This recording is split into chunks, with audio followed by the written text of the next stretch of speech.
Niluray ang 5 taong sakripisyo. Habang nakaluhod si Maya sa sahig na may bahid ng luha, humahalakhak ang kanyang asawa sa bisig ng ibang babae. Basura ka, tulad ng tatay mong hampas lupa. Asik ni Anton, ipinagtabuyan siya palabas ng mansyon.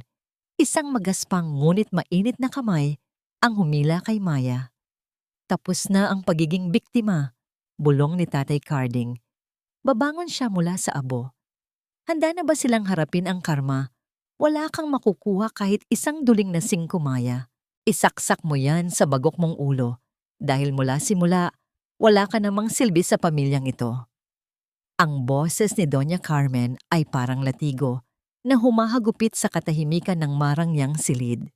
Sa mga sandaling iyon, hawak pa ni Maya ang isang mamahaling puting polo ni Anton, ang asawang labis niyang minahal at pinagsilbihan sa loob ng 5 taon. Maingat niya itong pinaplant sa tinitiyak na walang kahit isang guhit ng gusot tulad ng pag-aalaga niya sa kanilang pagsasama. Ngunit ang bawat hagod ng mainit na plansa ay tila naging kabaligtaran ng lamig na nararamdaman niya ngayon. Ang amoy ng malinis na tela at ang banayad na singaw mula sa plansa ay hinaluan ng pait ng katotohanang isinasampal sa kanyang mukha. Dahan-dahang binitawan ni Maya ang polo. Ang kanyang mga kamay na sanay sa paglilinis, pagluluto at pag-aalaga sa lahat ng luho ng mga Villamor ay nagsimulang manginig nang hindi mapigil. Tumingin siya sa kanyang biyenan na abala sa pag-inom ng tsa, tila ang pagdurog sa puso ng kanyang minugang ay isang karaniwang libangan lamang sa hapon. Pero makailangan po ng tatay ang perang iyon para sa operasyon niya. Iyon ang mga perang itinabi ko mula sa allowance na ibinibigay ni Anton sa akin at ang mga pinag-ipunan ko bago pa man kami ikasal. Sabi niyo po, itatabi niyo para sa amin. Isang mapait na ngiti ang sumilay sa mga labi ng matanda. Ibinaba niya ang porselanang tasa na lumikha ng isang matalim na tunog sa ibabaw ng lamesang kristal.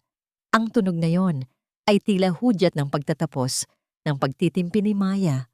Allowance everything you have, Maya, including the air you breathe, in this mansion belongs to the Villamors. Utang mo sa amin ang buhay ng tatay mo. Kung hindi dahil sa awa namin noong hospital siya 10 taon na, ang nakalilipas, matagal na siyang nasa ilalim ng lupa. Huwag kang mag-inarte na parang may karapatan ka sa perang ito. Ang bawat salita ay parang kutsilyong pumuputol sa huling hibla ng pag-asa ni Maya. Ang kanyang lalamunan ay nanikip tila may malaking bara na hindi niya mailunok. Ang kanyang paningin ay nagsimulang lumabo dahil sa nagbabadyang mga luha, ngunit pinilit niyang huwag itong hayaang pumatak. Nararamdaman niya ang bawat pintig ng kanyang puso sa kanyang mga sentido, mabilis at masakit. Ang marangyang silid na dati niyang itinuring na tahanan ay biglang naging isang malamig at madilim na kulungan. Hindi pa man humuhupa ang hapdi ng mga salita ni Doña Carmen, isang pamilyar na amoy ng pabango ang pumasok sa silid. Ito ang pabangong laging gamit ni Anton, ang amoy na dati ay nagbibigay sa kanya ng katiwasayan. Ngunit ngayon, ang amoy na yon ay may kasamang kakaibang lansa. Bumukas ang pinto at pumasok si Anton, ngunit hindi siya nag-iisa. Isang babaeng nakasuot. Nang hapit na pulang damit ang nakakapit sa kanyang braso, tumatawa. Nang may kahinhinang puno ng panunuya, ang malakas na pintig sa dibdib ni Maya ay tila tumigil sa isang saglit bago muling bumilis ng may kasamang matinding panginginig. Anton! Ang tanging salitang lumabas sa nangatog na labi ni Maya. Tumingin sa kanya si Anton, ngunit walang bakas ng pagmamahal o pagsisisi sa mga matang iyon. Ang tanging nakita ni Maya ay pagkasuya. Parang tinitingnan nito ang isang basahang madumi na nakaharang sa kanyang daan. Oh, Maya, you're still here. I thought Mom already told you. We're over. I need someone who fits my world, someone who can actually contribute to the company. Hindi iyong pambahay lang na parang katulong ang itsura. Itinaas ni Anton ang kamay ng babaeng kasama niya at doon sa gitna ng maliwanag na ilaw ng chandelier, kumititap ang isang singsing na may malaking diamante. Ang singsing na yon ay ang mismong disenyo na pangarap ni Maya, ang disenyong ipinakita niya kay Anton noong nakaraang buwan habang sila ay namamasyal. Ang bawat detalye ng singsing ay tila isang malaking insulto sa lahat ng taon na ibinigay niya sa lalaking ito. Ang mundo ni Maya ay tuluyang gumuho. Ang mga tuhod niya ay nanghina. At bago pa niya mapigilan ang sarili, dahan-dahan siyang napaluhod sa malamig na sahig na marmol. Ang polong kani-kanina lang ay pinaplansa niya ng may pagmamahal ay nahulog sa tabi niya na yapakan ng sapatos ni Anton habang ito ay naglalakad patungo sa kanyang ina. Walang boses na lumabas sa kanyang bibig. Ang tanging narinig niya ay ang sarili niyang mabilis na paghinga at ang mahinang tunog ng bawat patak ng kanyang luha na tumatama sa makintab na sahig. Ang bawat patak ay tila nagdadala ng piraso ng kanyang kaluluwa na unti-unting namamatay. Sa gitna ng kanyang pagkawasak, isang tanong ang paulit-ulit na umuukit sa kanyang isipan, mas masakit pa sa anumang sampal.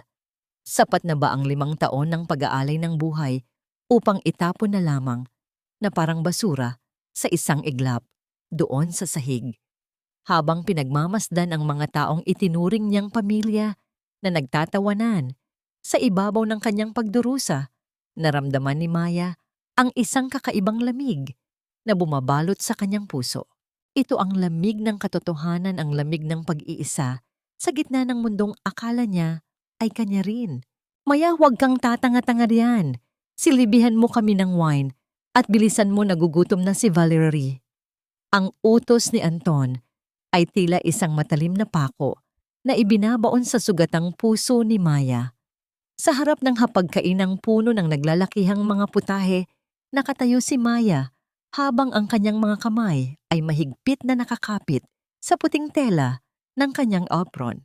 Ang babaeng si Valerie, na ngayon ay komportableng nakaupo sa pwestong dati, ay sa kanya ay nagpakawala ng isang mapanguyam na ngiti habang sinusuri ang kanyang mga kuko. Bawat paggalaw ni Maya ay sinusundan ng mapanghusgang mata ni Doña Carmen na tila hinihintay lamang siyang magkamali upang muling makapagbitiw ng masakit na salita. Habang maingat na isinasalin ni Maya ang kulay ubing likido sa baso, isang kakaibang tunog ng pagkatok ang narinig mula sa malaking pintuan ng mansyon. Hindi ito ang malakas na pagtunog ng doorbell na sanay nilang marinig, kundi isang mahina at tila nahihiyang paghampas ng kamao sa kahoy. Isang kasambahay ang nagbukas ng pinto at doon sa gitna ng marangyang entrada ay tumambad ang isang anyong hindi kabilang sa mundong yon. Si Tatay Carding, nakasuot siya ng isang lumang polo na may mantsa ng pawis sa likuran at kupas na pantalon na may ilang tahi sa tuhod. Ang kanyang mga tsinelas ay manipis na dahil sa haba ng nilakbay at ang kanyang balat ay tila uling na pinatigas ng sikat ng araw sa bukid. Sa kanyang mga bisig, yakap-yakap niya ang isang basket na gawa sa yantok puno ng mga gintong manggang hinog na sariwa pa mula sa probinsya. "Maya, anak ako." Ang boses ni Tatay Carding ay gumaralgal nang makita ang kanyang anak. Ngunit bago pa man makahakbang si Maya, ang mabilis na tunog ng mga takong ni Doña Carmen sa sahig na marmol ang pumutol sa sandali. "Anong ginagawa ng amoy lupang ito rito? At anong basura ang daladala mo? Guard, bakit niyo hinayaang pumasok ang pulubing ito?" Ang boses ng matandang babae ay puno ng pandidiri. Lumapit siya at nang walang pasubali ay hinawi ang basket mula sa kamay ni Tatay Carding. Ang mga manggang hinog na bunga ng ilang buwang pag-aalaga at pagod ni Tatay Carding ay nagkalat sa makintab na sahig. Ang ilan ay pumutok at naglabas ng matamis na katas na tila naging mantsa sa kalinisan ng bahay. Ang bawat paggulong ng prutas sa sahig ay tila paggulong din ng dangal ni Maya. Nanigas siya sa kinatatayuan, ang kanyang hininga ay naging mababaw at mabilis habang pinagmamasdan ang kanyang ama na dahan-dahang lumuhod upang pulutin ang mga bunga. "Pasensya na po, Doña Carmen. Nais ko lang pong dalhan ang anak ko ng mga paborito niyang mangga. Sariwa po ito galing sa ating puno sa bakuran. Mahinang paliwanag ni Tatay Carding, ang kanyang boses ay puno ng pagpapakumbaba na tila humihingi ng tawad sa sarili niyang pag-iral. Hindi namin kailangan ng basura mo, itapon mo yan sa labas. Sigaw ni Anton habang tumayo mula sa kanyang upuan. Lumapit siya at sa isang marahas na pagkilos ay itinulak ang balikat ng matanda. Dahil sa hina ng pangangatawan at bigat ng edad, nawalan ng balanse si Tatay Carding at napaupo sa sahig kasama ng mga nadurog na mangga.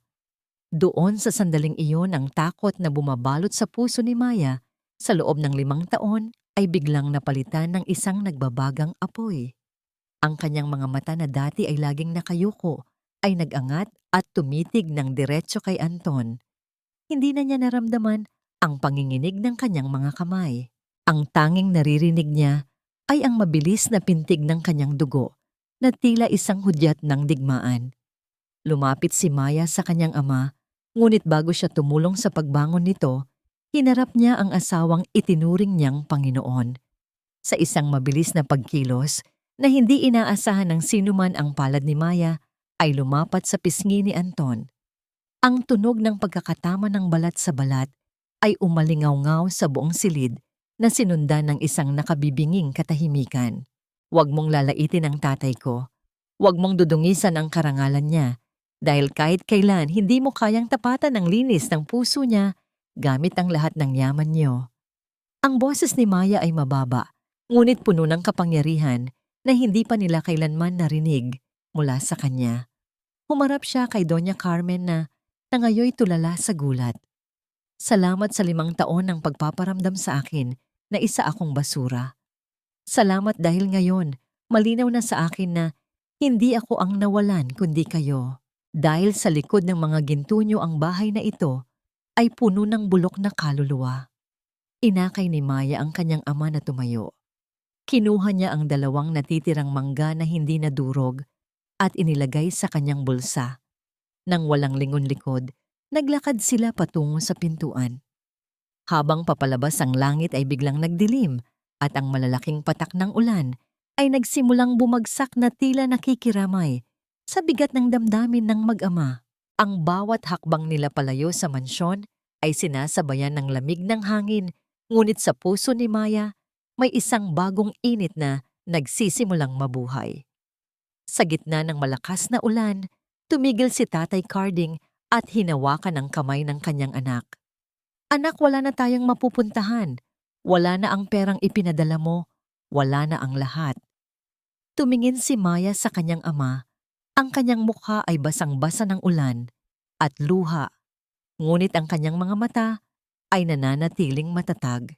Sa kanyang isipan ang tanong na bumabagabag sa kanya ay hindi na kung paano sila mabubuhay, kundi kung hanggang saan ang kayang gawin ng isang anak upang bawiin ang lahat ng ninakaw sa kanila. Magagawa kaya ni Maya na itayo ang kanilang dangal mula sa putikan o sadyang masyadong malalim ang hukay na kinasadlakan nila? Ang bawat pag-ikot ng gulong ng bus patungo sa lalawigan ay tila isang dahan-dahang pagpunit sa mga pahina ng madilim na nakaraan ni Maya. Sa labas ng bintana, ang mga naglalakihang gusali ng Maynila ay unti-unting napapalitan ng mga malalawak na luntiang bukid at mga punong sumasayaw sa ihip ng hangin. Ngunit sa loob ng kanyang dibdib, ang bagyo ay hindi pa rin humuhupa. Nakasandal ang kanyang ulo sa balikat ni Tatay Carding habang ang kanyang mga mata ay nananatiling nakapikit, pilit na itinatago ang hapdi ng bawat alaala ng pang-aapi na naranasan niya sa mansyon ng mga Villamor. Nang marating nila ang kanilang lumang bahay na gawa sa kahoy at kawayan, ang katahimikan ng gabi ay bumalot sa kanila. Ang amoy ng basang lupa at tuyong dahon ay nagsilbing pamilyar na yakap na sumalubong sa kanilang pagbabalik. Ngunit ang pagod ng katawan at sugat ng kaluluwa ay hindi na nakayanan ni Maya. Pagpasok pa lamang sa loob ng maliit na silid, ang kanyang mga tuhod ay muling nanghina at ang kanyang paningin ay tuluyang nagdilim. Sumunod na umaga, ang sikat ng araw na lumulusot sa mga siwang ng dingding ay hindi sapat upang painitin ang nanginginig na katawan ni Maya. Sinasapupo siya ng matinding lagnat. Ang bawat paghinga niya ay mabigat at mainit, habang ang kanyang balat ay tila nasusunog sa apoy ng matinding emosyon na kinimkim niya sa loob ng 5 taon. Sa kanyang pagdedeliryo, naririnig niya ang mga boses ni na Doña Carmen at Anton na tila mga multong bumubulong ng mga salitang humihila sa kanyang pagkatao pababa sa putikan. Si Tatay Carding, sa kabila ng sariling pagod at panghihina, ay hindi mapakali. Nilalamnan niya ng tubig ang isang lumang palanggana at maingat na pinupunasan ang noo ng kanyang anak. Ang bawat haplos ng kanyang magaspang na palad ay puno ng pagsisisi dahil hindi niya nagawang protektahan ang kanyang nag-iisang hiyas mula sa mga mapangaping kamay niyong mga mayayaman. Sa huli, nagpasya siyang lumabas upang bumili ng gamot sa kabayanan kahit na ang huling sentimo sa kanyang bulsa ay halos wala na. Habang naglalakad sa maputik na daan, ang matanda ay natisod sa isang malaking ugat ng puno. Ang basket na dala niya ay tumalsik at ang kanyang katawan ay bumagsak sa lupa. Ngunit bago pa man siya makaramdam ng sakit, isang matikas na bisig ang humawak sa kanyang siko at tumulong sa kanyang tumayo. "Ayos lang po ba kayo, tatay? Dahan-dahan lang po." Ang boses ay malalim kalmado at may dalang kakaibang kapanatagan. Ito si Elias, isang lalaking may mga matang tila nakakakita sa kaibuturan ng puso ng sino mang kanyang kausap. Nakasuot siya ng simpleng puting t-shirt at maong, ngunit ang kanyang tindig ay nagpapakita ng isang taong may pinag-aralan at mataas na respeto sa kapwa. Hindi siya nag-atubiling tulungan ng matanda na pulutin ang mga gamit nito at inihatid pa siya hanggang sa pintuan ng kanilang bahay. Pagdating sa tapat ng bahay, napansin ni Elias ang isang bintanang nakabukas. Doon nakita niya si Maya na nakahiga, ang buhok ay nakakalat sa unan at ang mukha ay namumutla, ngunit bakas pa rin ang angking kagandahan sa kabila ng hirap. May kung anong kurot sa puso ni Elias nang makita ang kalagayan ng babae. Hindi niya ito kilala, ngunit ang aura ng kalungkutan na bumabalot sa paligid ay sapat na upang malaman niyang ang babaeng ito ay galing sa isang matinding laban. Napansin ni Elias na ang bubong sa tapat ng bintana ni Maya ay may dulo ng dila ng ulan na tumutulo dahil sa sira. Hindi siya nagsalita. Lumingon-lingon siya at kinuha ang kanyang dalang malaking itim na payong. Isinabit niya ito sa isang paraan na ang tumutulong tubig ay hindi napapasok sa silid. Ito ay isang tahimik na kilos ng pagkalinga, isang pagprotekta sa isang estranghero na tila ba matagal na niyang kilala ang sakit nito. Nang magising si Maya mula sa mahimbing at magulong tulog, ang unang bumungad sa kanya ay ang dahan-dahang pag-ikot ng tubig sa labas ng bintana na hindi na tumatama sa kanyang mukha. Nakita niya ang itim na payong na nakasabit, isang simbolo ng proteksyon na hindi niya naramdaman sa loob ng maraming taon. Ang kanyang puso na akala niya ay tuluyan ng naging bato ay nakaramdam ng isang banayad na pintig. Ngunit ang panandaliang katahimikan ay muling binasag ng realidad. Kinuha ni Maya ang kanyang lumang cellphone na nasa tabi ng higaan. Isang abiso mula sa kanyang bangko ang bumungad sa kanya. Isang mensahe na tila isang malamig na tubig na ibinuhos sa kanyang nag-aapoy na pakiramdam. Account blocked. All credit facilities revoked by primary holder.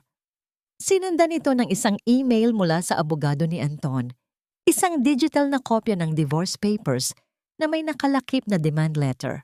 Ayon sa dokumento, si Maya ay kailangang magbayad ng 10 milyong piso sa loob ng 3 buwan bilang bayad sa pinsala at utang na di umano'y naipon niya habang sila ay kasal. Ang bawat letra sa screen ay tila mga anay na kumakain sa huling pag-asa ni Maya na makapagsimula muli ng payapa.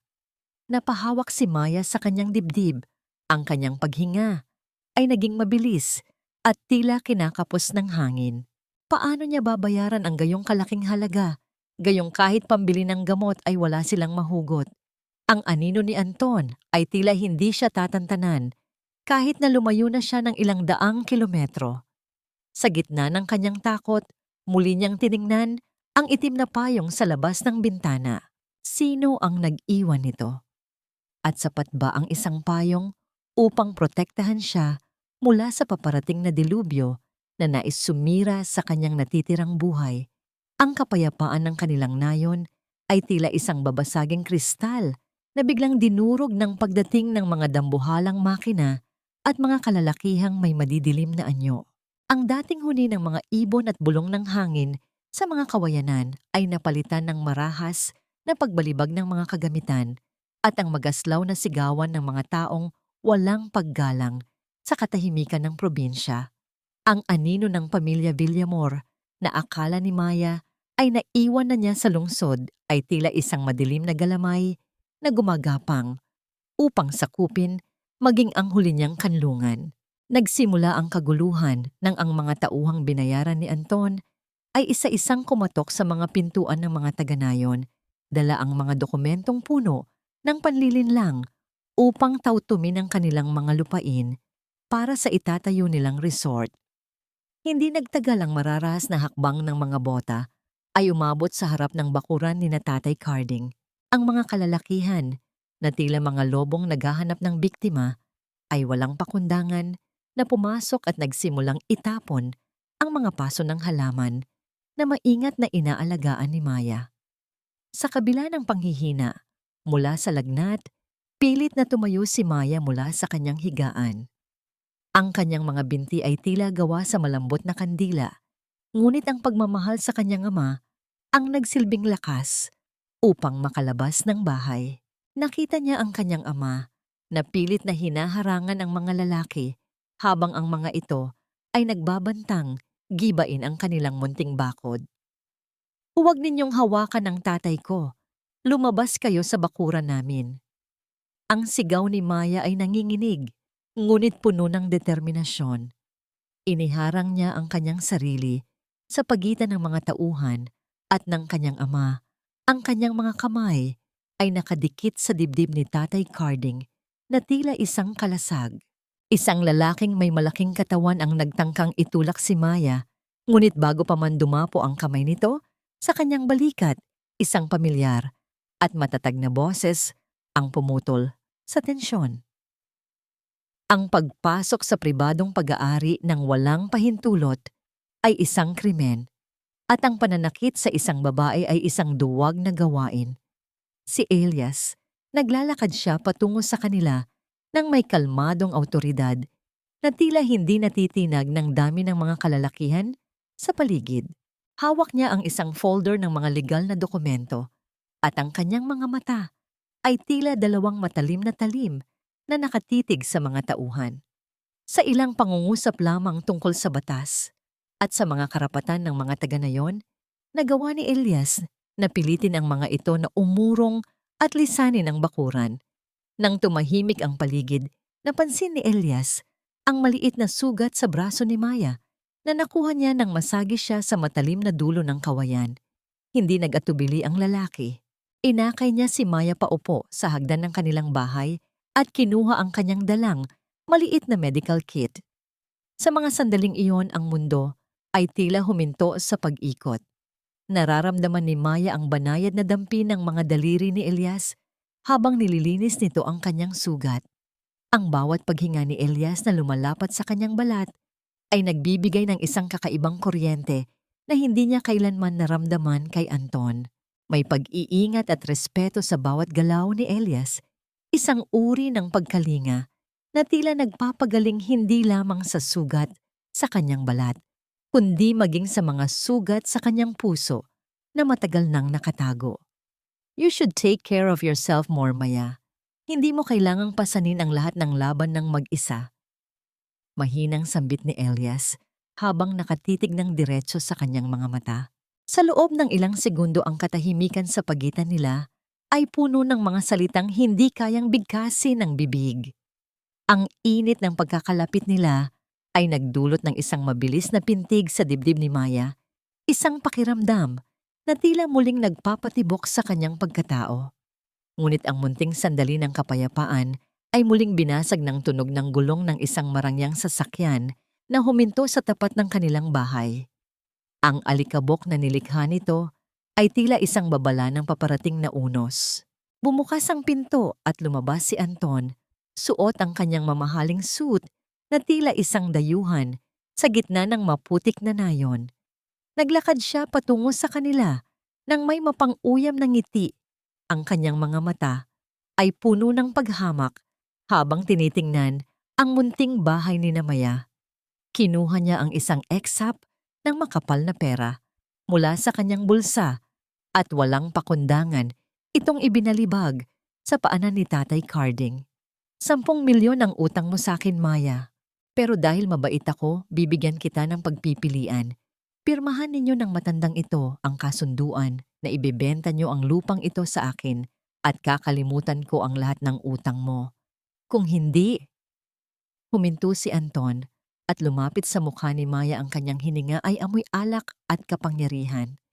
Ihahanda ko ang kulungan para sa'yo at titiyakin ko na doon ka na mabubulok malayo sa tatay mong wala ring silbi. Tumingin si Maya sa kanyang ama na ngayon ay nanginginig sa takot at pagkatapos ay kay Elias na nakakuyom ang mga palad sa galit. Ang timbangan ng kanyang tadhana ay tila nakasalalay sa isang pirasong papel na hawak ni Anton. Pipiliin ba niyang isuko ang huling alaala ng kanilang pamilya para sa kanyang kalayaan o haharapin na niya ang madilim na rehas ng bilangguan alang-alang sa dangal ng kanyang ama?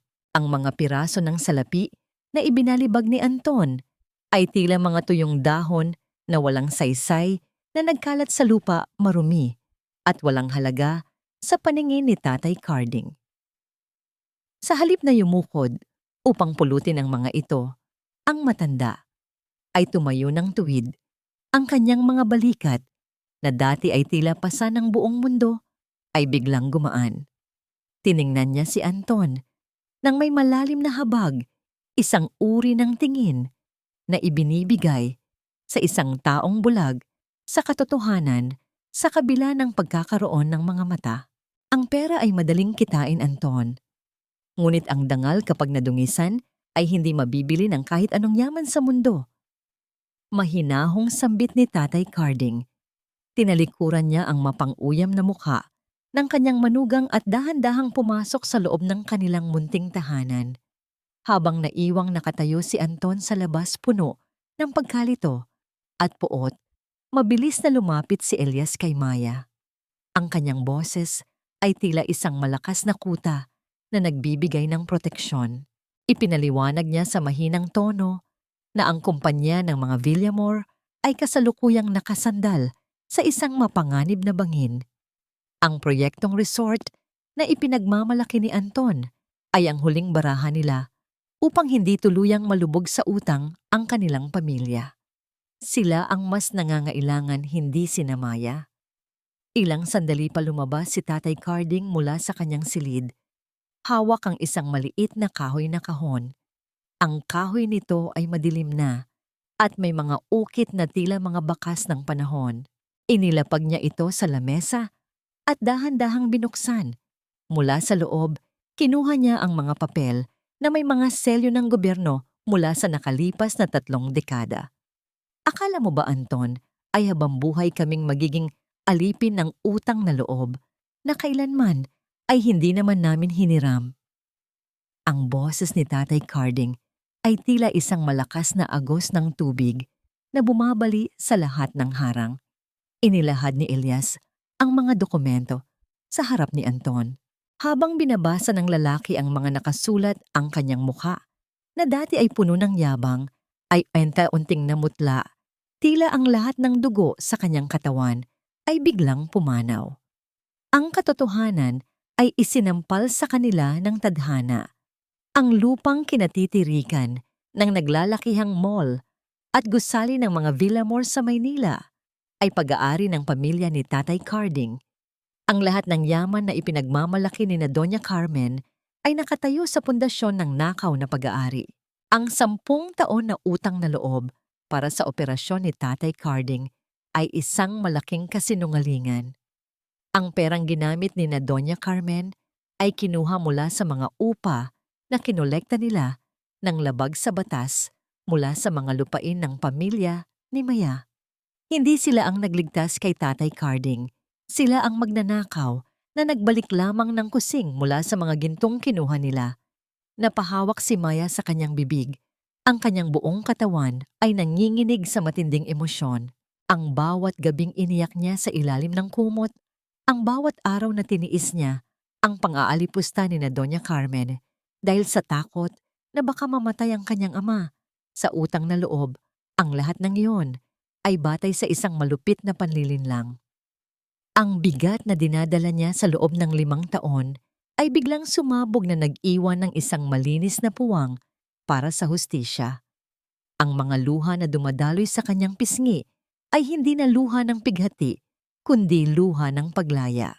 Sa gitna ng katahimikan, isang mabilis na hangin ang umihip na nagdulot ng banayad na tunog ng mga dahon na tila pumapalakpak para sa kanila. Tiningnan ni Elias ang mga dokumento at muling ibinaling ang paningin kay Anton na ngayon ay hindi na makapagsalita. Ang mga mata ay nanlilisik sa takot at kahihiyan. Anton, ang kontrata ng pag-upa ng inyong pamilya sa lupang ito sa probinsya at sa mga ari-arian sa lungsod ay mayroong taning. Deklara ni Elias ng may matalim na katiyakan. At ayon sa mga dokumentong ito, ang huling araw ng inyong karapatan na manatili roon ay bukas. Bukas sa pagsikat ng araw wala na kayong pag-aari. Ang lahat ng inakalang inyo ay babalik na sa tunay na may-ari. Nanlamig ang buong pagkatao ni Anton. Ang bawat salita ni Elias ay tila isang hatol ng kamatayan para sa kanilang marangyang pamumuhay. Ang kanyang mga kamay na dati ay sanay sa pag-uutos ay nagsimulang mangatog nang hindi mapigilan. Sa dulo ng lahat ng ito, habang unti-unting naglalaho ang liwanag ng hapon, naiwang nakatitig si Maya sa kanyang mga kamay. Malinis na ang mga ito, wala na ang mga bakas ng uling at dumi ng pagiging alipin. Ngunit sa likod ng tagumpay na ito, isang bagong panganib ang sumilay sa kanyang isipan. Ano ang gagawin ng mga Villamor kapag nalaman nilang ang kanilang imperyo ay guguho na sa loob lamang ng ilang oras? Mayroon bang mas madilim na plano si Anton upang bawiin ang lahat o tuluyan na siyang lalamunin ng kailalimang kanyang sariling nilikha? Ang bawat hakbang patungo sa pagbawi ng katarungan ay nangangailangan ng higit pa sa mga dokumento. Kailangan nito ng pusong handang tumayo sa gitna ng bagyo. Si Elias na ngayon ay opisyal nang tumatayo bilang legal na tagapagtanggol ni Tatay Carding ay naging anino ng pag-asa sa bawat sandali ng kanilang paglalakbay. Sa maliit na mesa sa ilalim ng malamlam na ilaw ng kanilang bahay, sa probinsya pinag-aralan nila ang bawat butas sa depensa ng mga Villamor. Ang katahimikan ng gabi ay nababali lamang ng banayad na paglipat ng mga pahina ng papel at ang malalim na paghinga ni Maya habang pinagmamasdan ang lalaking tila ipinadala ng langit upang siya ay sagipin. Nagpasya silang bumalik sa lungsod upang tapusin ang sinimulan. Ang biyahe sa bus ay mahaba at puno ng mga damdaming hindi maipaliwanag. Sa gitna ng dilim ng gabi at ang banayad na pag-alog ng sasakyan habang binabagtas ang kalsada, naramdaman ni Maya ang matinding pagod na dumarating sa kanyang kalamnan. Ang kanyang mga mata ay unti-unting bumibigat at sa hindi namamalayang sandali, ang kanyang ulo ay dahan-dahang sumandal sa balikat ni Elias. Hindi gumalaw ang lalaki. Sa halip dahan-dahan niyang inayos ang kanyang pagkakaupo upang maging mas komportable ang sandalan ni Maya. Ang init na nagmumula sa balikat ni Elias ay tila isang kumot na bumabalot sa giniginaw na pagkatao ni Maya, isang uri ng katahimikan na matagal na niyang hinanap, ngunit ngayon lang natagpuan. Walang salitang binigkas, ngunit sa bawat paghinga ni Elias, na nadarama ni Maya sa kanyang noo, alam niyang ligtas siya. Ang pagtibok ng kanyang puso ay naging payapa malayo sa mabilis at takot na pintig na laging dulot ni Anton. Pagdating sa Maynila, hindi na ang takot na Maya ang bumaba ng bus. Sa tulong ng mga koneksyon ni Elias, natuklasan nila ang mas madidilim na lihim ng kumpanya. Si Anton ay hindi lamang nagnakaw ng lupain. Ginamit din niya ang pondo ng kumpanya upang tustusan ang marangyang buhay ng kanyang mga babae. Ang bawat dokumentong kanilang nakuha ay tila isang pako na unti-unting isinasara ang kabaong ng kapangyarihan ng mga Villamor. Isang hapon, habang naghahanda para sa nalalapit na paghaharap, kinuha ni Maya ang isang matalim na gunting. Nakaharap siya sa salamin, pinagmamasdan ang kanyang mahabang buhok na naging saksi sa 5 taon ng kanyang pagtitiis at pagluha. Sa isang mabilis, ngunit siguradong pagkilos, pinutol niya ang mahahabang hibla. Ang bawat piraso ng buhok na nahuhulog sa sahig ay tila mga tanikalang isa-isang napapatid. Pagkatapos, kinuha niya ang kanyang lumang makinang panahi at ang telang binili niya mula sa kanyang huling ipon. Ang bawat pagtahi, ang bawat disenyo ay puno ng kanyang pangarap na matagal na niyang isinuko para sa iba. Nang lumabas si Maya mula sa kanyang silid, suot ang isang simpleng ngunit napakagandang damit na siya mismo ang gumawa na tigilan si Elias. Ang kanyang bagong gupit na buhok na abot hanggang balikat ay nagbigay ng liwanag sa kanyang mukha at ang kanyang mga mata ay hindi nakakikitaan ng bakas ng biktima. Everything looks different now, Maya. You look like someone who is ready to take back her throne. Bulong ni Elias, ang kanyang tinig ay may halong paghanga at matinding emosyon. I'm not just ready, Elias. I am finished with being afraid. Sagot ni Maya, may kasamang nangiting abot hanggang sa kanyang mga mata. Ngunit ang kanilang sandali ay naputol ng isang mamahaling puting sobre ang iniwan sa pintuan ng kanilang pansamantalang tinutuluyan. Ito ay isang paanyaya sa Lecoycong ng bagong resort ng mga Villamor, ang proyektong akala nila ay magliligtas sa kanila. Ang gintong ukit sa sobre ay tila nagniningning sa pagyayabang, isang huling pagpapakitang gilas ng mga taong hindi alam na ang kanilang mundo ay guguho na sa loob ng ilang oras. Kinuha ni Tatay Carding ang kanyang lumang barong na maingat na nakatago sa loob ng maraming taon. Iniladlad niya ito at sinuri ang bawat himaymay ng tela. Ang kanyang mukha ay seryoso, tila isang mandirigmang naghahanda para sa huling labanan. Anak, handa na ba tayo? Tanong ng matanda habang nakatingin sa kanyang anak na ngayon ay tila isang reynang nagising mula sa mahabang pagkakatulog. Hawak ni Maya ang paanyaya, ang kanyang mga daliri ay mariing nakakapit sa papel. Ito ang huling pagkakataon na tatapak siya sa mundo ng mga Villamor, hindi bilang isang alila, kundi bilang ang may-ari ng lahat ng kanilang tinatapakan. Ngunit sa likod ng kanyang determinasyon, isang kaba ang muling sumulpot. Alam niyang hindi susuko si Anton ng walang laban. Hanggang saan ang kayang gawin ng isang taong mawawalan ng lahat sa isang iglap? Magagawa kaya ni Maya na manatiling matatag kapag ang lahat ng mga mata ng lipunan ay nakatuon na sa kanya, o muli siyang lalamunin ng dilim ng nakaraang pilit niyang tinatakasan? Ang bulwagan ng marangyang hotel ay nagniningning sa ilalim ng mga gintong chandelier, tila babawat kristal ay sumasalamin sa kayabangan ng pamilya Villamor. Ang amoy ng mamahaling pabango at ang tunog ng mahinang musika mula sa mga biolin ay bumabalot sa bawat sulok na lumilikha ng isang ilusyon ng perpektong buhay. Sa gitna ng entablado, nakatayo si Doña Carmen at Anton. Suot ang kanilang pinakamagarang kasuotan, habang ang mga bisita mula sa mataas na lipunan ay nagpapalakpakan sa bawat salitang lumalabas sa kanilang mga labi tungkol sa bagong resort na magdadala di umano ng kaunlaran. Ngunit ang katahimikan ng seremonya ay biglang nabasag nang dahan-dahang bumukas ang malalaking pintuan sa likuran ng bulwagan. Ang liwanag mula sa labas ay tila isang banal na sinag na pumasok sa madilim na silid. Pumasok si Maya, ang kanyang bagong gupit na buhok ay nagbibigay ng kakaibang liwanag sa kanyang mukha na dati ay laging nakatago sa anino.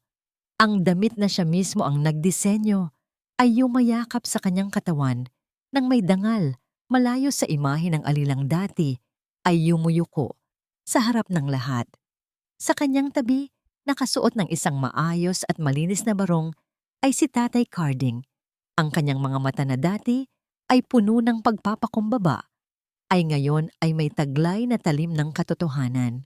At sa kabilang panig ni Maya ay si Elias, ang kanyang tindig ay tila isang matibay na pader na handang sumangga sa anumang unos. Ang bawat hakbang nila sa pulang alpombra ay nagdudulot ng bulong-bulungan sa mga bisita.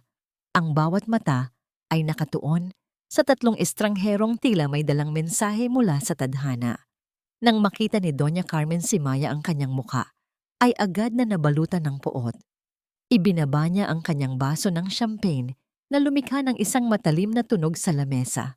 Naglakad siya patungo sa kinaroroonan ni Maya. Ang kanyang bawat hakbang ay tila isang pagtatangka na muling ipakita ang kanyang kapangyarihan. "How dare you show your face here, you ungrateful peasant guard? Bakit niyo hinayaang pumasok ang basurang ito sa aking pagtitipon?" Ang boses ni Doña Carmen ay pumailan lang sa buong bulwagan, dahilan upang tumigil ang musika at ang lahat ng atensyon ay mapunta sa kanila. Lumapit din si Anton, ang kanyang mga mata ay nanlilisik sa galit nang makita si Elias na nakatayo malapit kay Maya. "Maya, kung akala mo ay makukuha mo ako sa ganitong eksena, nagkakamali ka.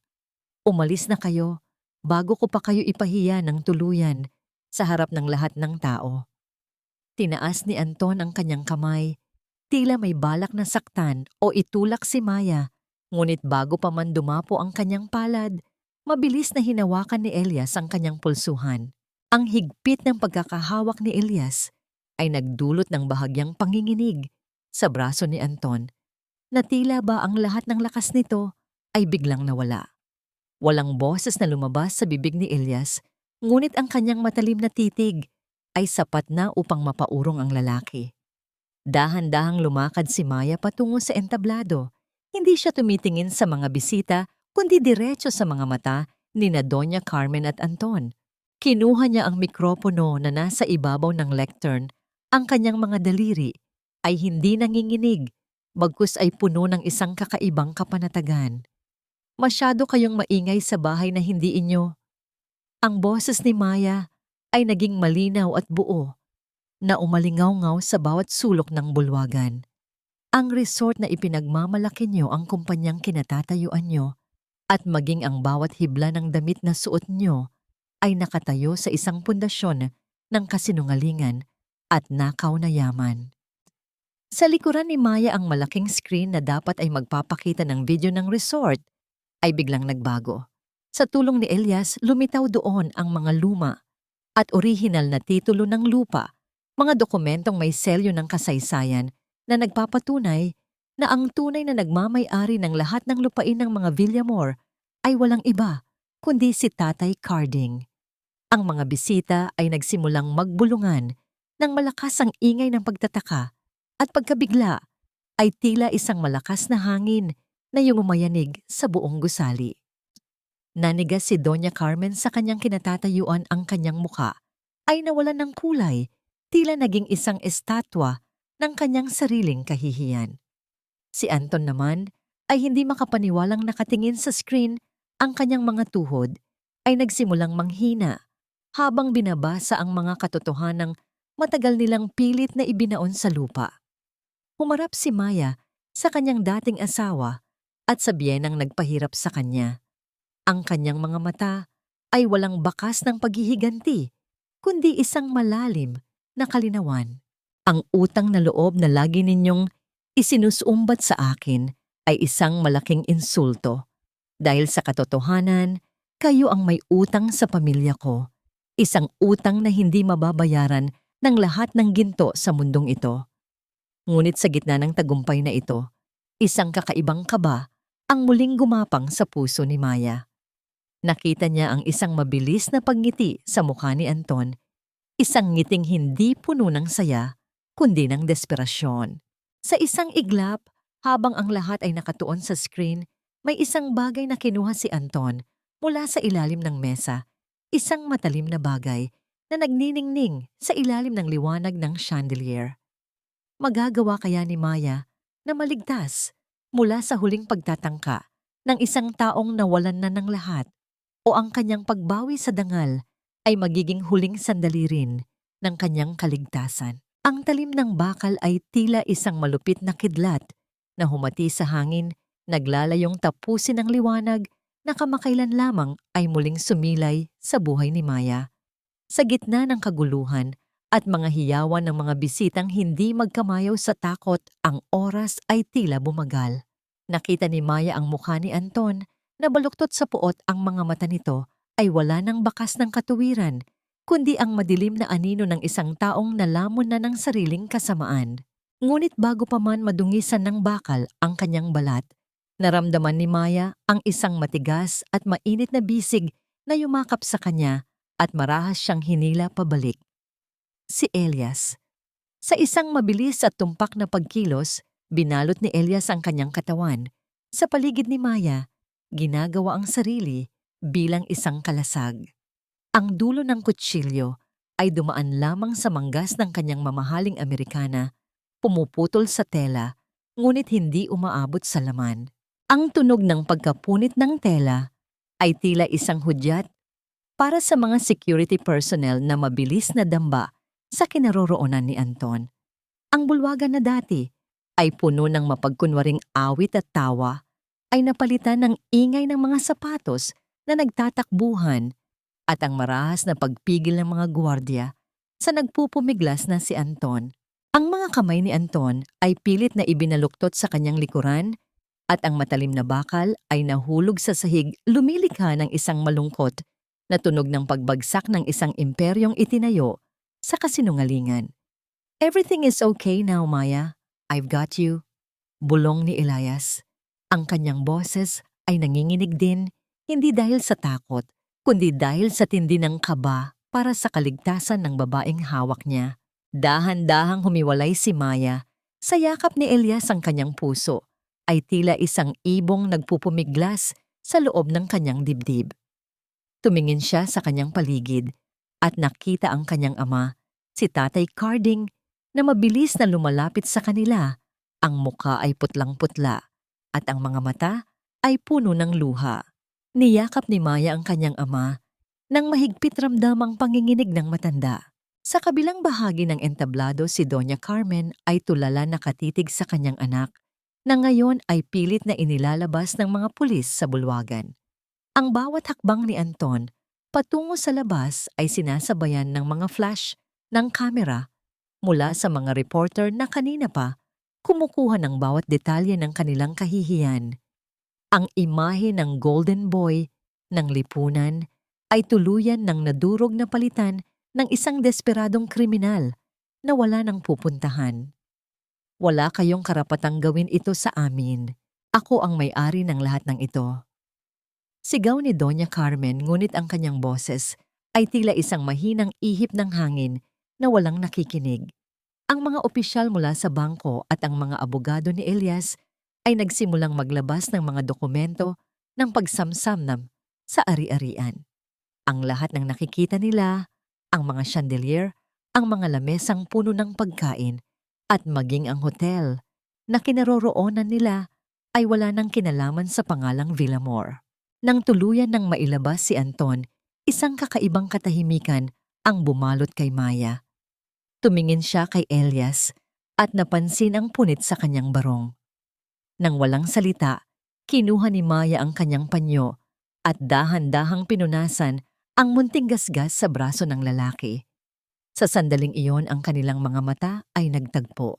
May isang uri ng pagkilala at pasasalamat sa titig ni Maya na higit pa sa anumang salita. "Bakit mo ginawa yon? Pwede kang nasaktan," mahinang tanong ni Maya. Ngumiti si Elias, isang nangiting puno ng pait at tamis, no? Dahil sa loob ng mahabang panahon, Wala nang nagtatanggol sa'yo, Maya. I promised myself I wouldn't let anyone hurt you again. Ngunit sa gitna ng kanilang paglalapit, kinuha ni Elias ang isang maliit na sobre mula sa kanyang bulsa, ang sobrang galing sa hopgo ni Tatay Carding na binuksan nila kanina. Inabot niya ito kay Maya nang may pag-aalinlangan. Maya, there's something you need to read. It's about me and why I was really there in your village. Ang boses ni Elias ay bumaba. Tila may isang mabigat na sikretong nais kumawala. Binuksan ni Maya ang sulat sa gitna ng humuhupang kaguluhan ng bulwagan. Habang binabasa niya ang bawat salitang isinulat ng lolo ni Elias ang kanyang mga kamay, ay muling nagsimulang manginig. Ang sulat ay naglalaman ng isang pagtatapat. Ang lolo ni Elias, ang abogadong tumulong sa pamilya Villamor, na nakawin ng lupa ni Tatay Carding noong unang panahon. Ang presensya ni Elias sa kanilang buhay ay hindi isang aksidente, kundi isang paraan ng paghingi ng tawad para sa kasalanan ng kanyang lahi. Tumingala si Maya kay Elias, ang kanyang mga mata ay puno ng bagong uri ng sakit at pagkalito. Is this the only reason why you helped us? Dahil sa utang na loob ng lolo mo? Dahil sa konsensya? Ang katahimikan sa pagitan nila ay naging kasing bigat ng gabi sa laba. Sa gitna ng tagumpay laban sa mga Villamor, isang bagong vetnat ang lumitaw sa pusong kamakailan lang ay nagsisimulang gumaling. Ang lahat ba ng pag-aalaga at proteksyon ni Elias ay isa lamang obligasyon o meron ba talagang puwang para sa tunay na pagmamahal sa gitna ng lahat ng panlilinlang na ito?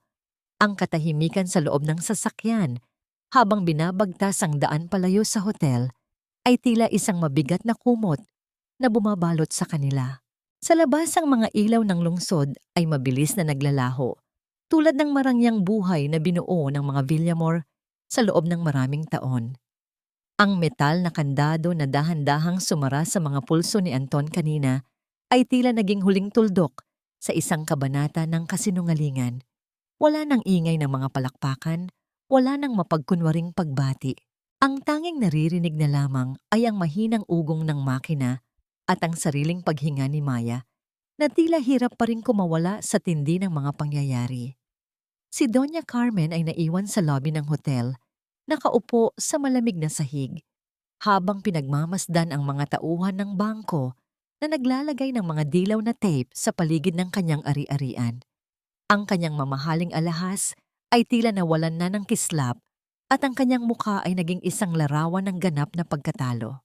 Sa huling sandali, bago lumabas si Maya, lumapit siya sa matandang babae. Hindi upang manumbat, kundi upang tapusin ang siklo ng puot. Nilapag ni Maya ang isang maliit na halaga ng pera. Sa tabi nito, sapat lamang para sa pamasahe sa bus pauwi sa probinsya, ang mismong halagang ibinigay ni Carmen kay Tatay Carding noong ito ay ipinagtabuyan.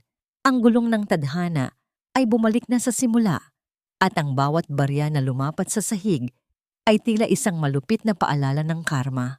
Ngunit sa loob ng sasakyan, habang katabi si Elias ang tagumpay, ay tila may kasamang pait. Ang hawak ni Maya na sulat ay tila nagbabaga sa kanyang palad. Tumingin siya sa bintana.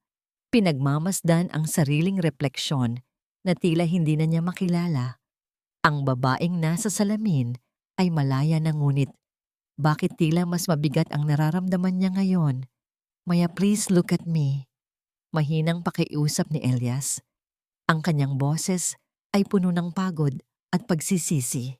Hindi ko nalaman ang tungkol sa lolo ko hanggang sa mahanap ko ang sulat na yon sa hopgo ni Tatay Carding nung nakaraang gabi.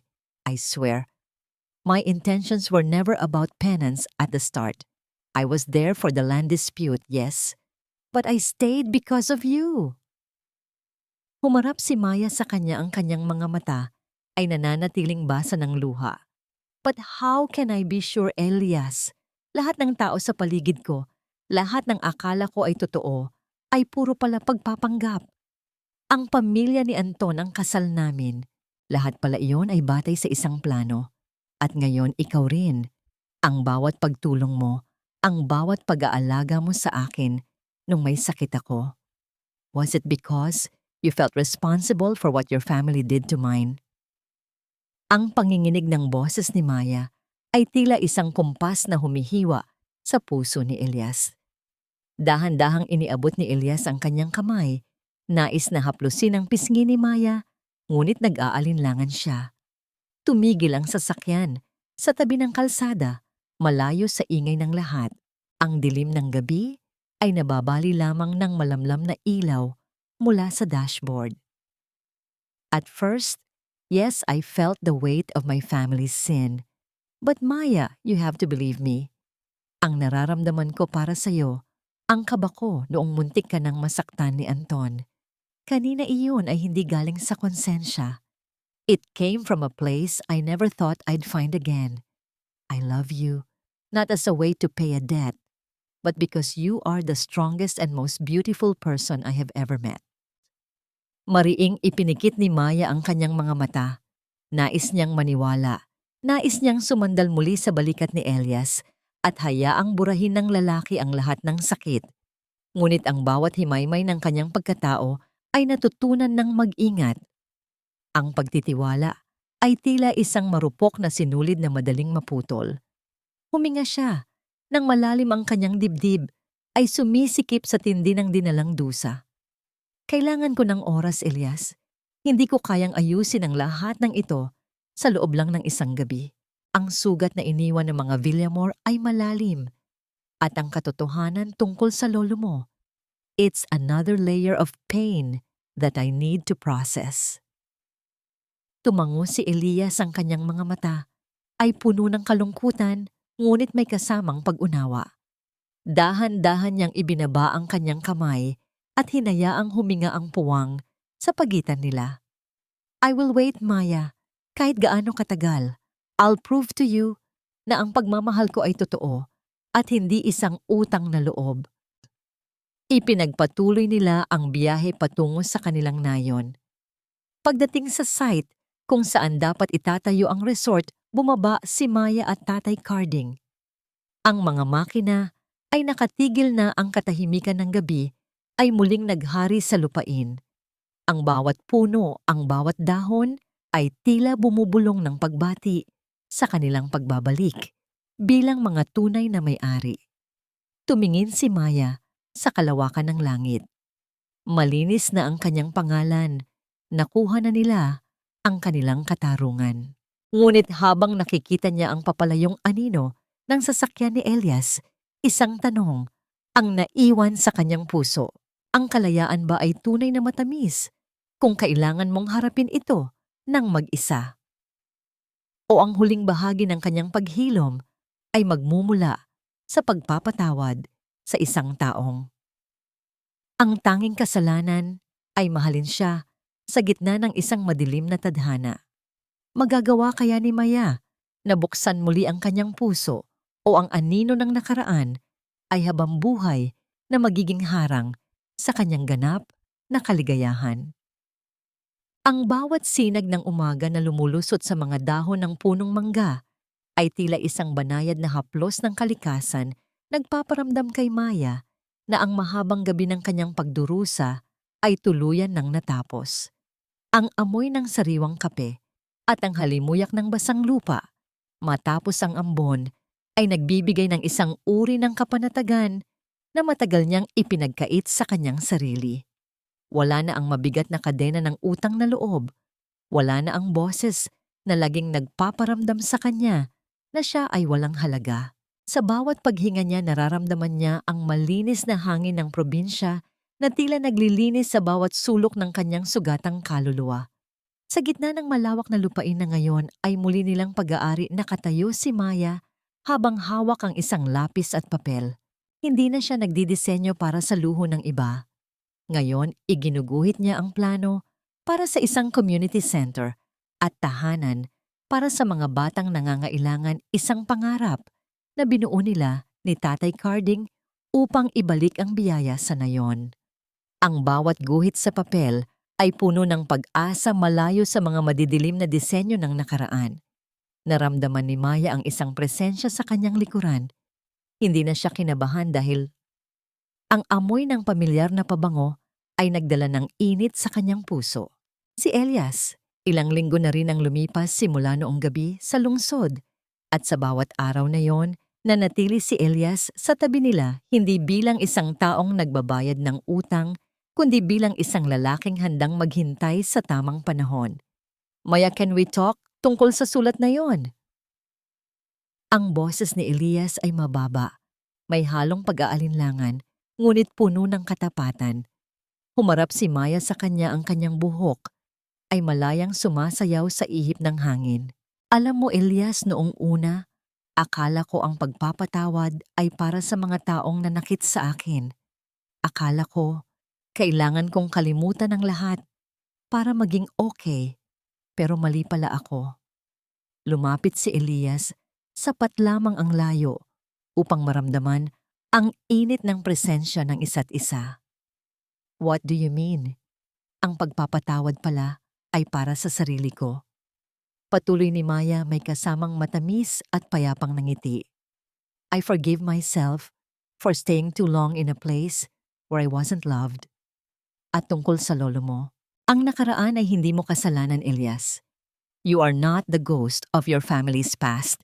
You are the man who held my hand when I was drowning. You are the one who taught me that I am worth protecting. Dahan-dahang hinawakan ni Elias ang kamay ni Maya.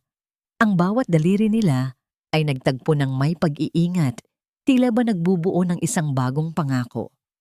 Ang lamig ng simoy ng hangin ay binalot ng init ng kanilang pagkakalapit. Sa mga sandaling iyon, ang katahimikan sa pagitan nila ay hindi na puno ng mga lihim, kundi ng isang malalim na pag-unawa na higit pa sa anumang salita. I don't want to be just a part of your healing, Maya. I want to be part of your future. Kung papayagan mo ako. Bulong ni Elias, ang kanyang mga mata ay nagniningning sa tindi ng emosyon. Isang mahinang tawa ang kumawala sa mga labi ni Maya, isang tunog na matagal nang hindi narinig ni Tatay Carding mula sa kanyang silid. You're already here, aren't you? At sa tingin ko, hindi mo na kailangang magpaalam. Sa di kalayuan, pinagmamasdan sila ni Tatay Carding habang nakaupo sa balkonahe. Hawak ng matanda ang isang martilyo at pako abala sa pag-aayos ng isang lumang silya. Nakita niya ang pagngiti ng kanyang anak, ang tunay na ngiting nagmumula sa kaibuturan ng puso nito. Ang bawat patak ng pawis sa noo ng matanda ay tila napapawi ng tanawin ng kaligayahang abot-tanaw na nila. Ang lahat ng sakripisyo, ang lahat ng pagtitiis sa ilalim ng mga Villamor ay tila naging mga dumi na lamang na tinangay ng hangin. Isang nakatutuwang sandali ang nangyari ng tangkain ni Elias na tulungan si Tatay Carding sa pagpipintura ng bakod. Dahil sa kanyang pagiging city boy, hindi sinasadyang natabig ni Elias ang lata ng asul na pintura, dahilan upang mabahiran ang kanyang puting t-shirt at maging ang dulo ng kanyang ilong. Sa halip na magalit si Tatay Carding ay napahawak sa kanyang tiyan sa katatawa, habang si Maya ay hindi rin mapigilan ang mapabungis-ngis habang pinupunasan ang mukha ni Elias gamit ang kanyang panyo. Ang tunog ng kanilang tawanan ay tila isang himig na nagpapahayag na ang bahay na ito ay hindi na muling mababalot ng pighati. Habang lumulubog ang araw at nagbibigay ng kulay kahel at lila sa kalangitan, magkakasamang naupo ang tatlo sa damuhan. Ang bawat isa sa kanila ay may dalang kapayapaan na hindi kailanman mabibili ng yaman. Ang bawat hibla ng kanilang buhay ay muling itinatali ng pagmamahal at pag-asa. Ngunit habang nakatingin si Maya, sa abot-tanaw naramdaman niya ang isang mahigpit na piga sa kanyang puso. Hindi ito piga ng sakit kundi ng pasasalamat. Alam niyang marami pang hamon ang darating, ngunit sa pagkakataong ito, hindi na siya mag-isa. Hawak niya ang kamay ni Elias sa kabilang panig at ang kamay ni Tatay Carding sa kabila. Handa na ba silang harapin ang mga bagong kabanata ng kanilang buhay? O mayroon pa ring mga lihim ang tadhana na naghihintay sa bawat kanto ng kanilang landas? Ang mahalaga, sa ilalim ng malawak na langit, ang mga sugat ay nagsisimula ng maging mga peklat, mga tanda ng tagumpay at hindi na ng sakit. Lumipas ang 3 taon na tila isang banayad na agos ng ilog tinatangay ang mga huling bakas ng pait at iniiwan ang mga batong naging matatag na pundasyon ng bagong buhay ni Maya. Ang dating lupain na pinagtangkaang agawin ng kasakiman ay isa na ngayong masiglang pamayanan. Sa gitna nito ay nakatayo ang isang gusaling gawa sa matibay na kahoy at malalaking bintana, ang kanlungan ni Carding, isang sentro para sa mga kababaihan at batang naging biktima ng pang-aapi na binuo mula sa pangarap at pagpupursige ni Maya. Isang hapon, habang naglalakad si Maya sa mataong palengke ng lungsod upang bumili ng mga kagamitan para sa kanyang mga estudyante, sa sining isang pamilyar na anino ang kumuha ng kanyang atensyon sa isang madilim na eskinita. Nakita niya ang isang lalaking may nakayukong mga balikat, pasan-pasan ang isang mabigat na sako ng bigas. Ang pawis ay dumadaloy sa kanyang mukha na ngayon ay puno na ng mga kulubot ng hirap at gutom. Ito si Anton. Malayo na, sa makintab na suit at mapagmataas na tindig siya ngayon ay isang hamak na kargador na nabubuhay sa barya-baryang kita. Sa hindi kalayuan nakaupo sa isang maduming karton, si Doña Carmen.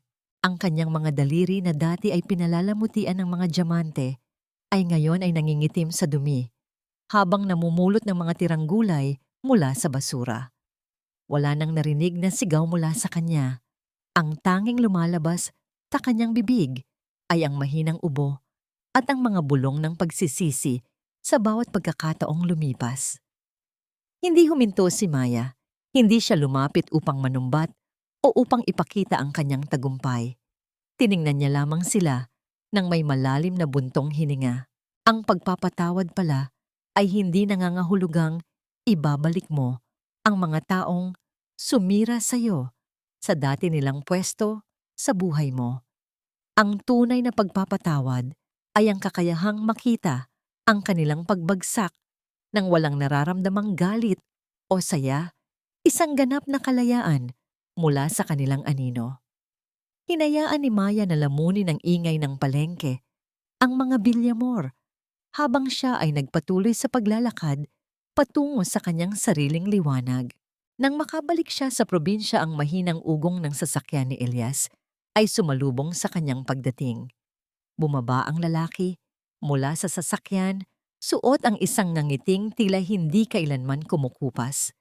Sa kanyang mga bisig ay karga niya ang isang batang babae na may mga matang kasing nining ng kay Maya, si Liyag, ang bunga ng isang pag-ibig na binuo mula sa paghilom at katapatan. Maya, handa na ang lahat sa center. Ang mga bata ay naghihintay na sa iyo, masayang sabi ni Elias. Inakay niya ang asawa at dahan-dahang hinalikan ang noo nito, isang halik na puno ng pangako at paggalang. Sa balkonahe ng kanilang bahay, nakaupo si Tatay Carding sa kanyang paboritong silya na gawa sa nara. Ang kanyang mga mata ay nakapikit habang dinadama ang sariwang hangin ng kanyang mukha ay payapang-payapa. Alam ng matanda na kahit anong oras ay maaari na siyang mamahinga dahil ang kanyang pinakamahalagang titulo, ang kaligayahan ng kanyang anak, ay ligtas na at kailanman ay hindi na muling mananakaw ng sinuman. Habang ang araw ay dahan-dahang nagtatago sa likod ng mga bundok, nagbibigay ng kulay ginto sa buong paligid, naupo ang pamilya sa ilalim ng punong mangga. Ang tunog ng tawanan ng bata, ang mahinang kaluskos ng mga dahon sa hangin, at ang pagdaiti ng mga palad ni Maya at Elias ay naging isang napakagandang himig ng katapusan. Ang tunay na yaman ay hindi nasusukat sa laki ng lupain o sa kinang ng alahas. Ito ay matatagpuan sa bawat umagang gumigising ka nang walang takot, sa bawat hapong may kamay na hahawak sa iyo, at sa bawat gabing natutulog kang may malinis na konsensya. Ang kwento ni Maya ay hindi lamang kwento ng pagbangon, kundi isang paalala na sa gitna ng pinakamadilim na unos, ang pag-ibig at dangal, ang mananatiling pinakamaliwanag na bituin na gagabay sa atin pawisaw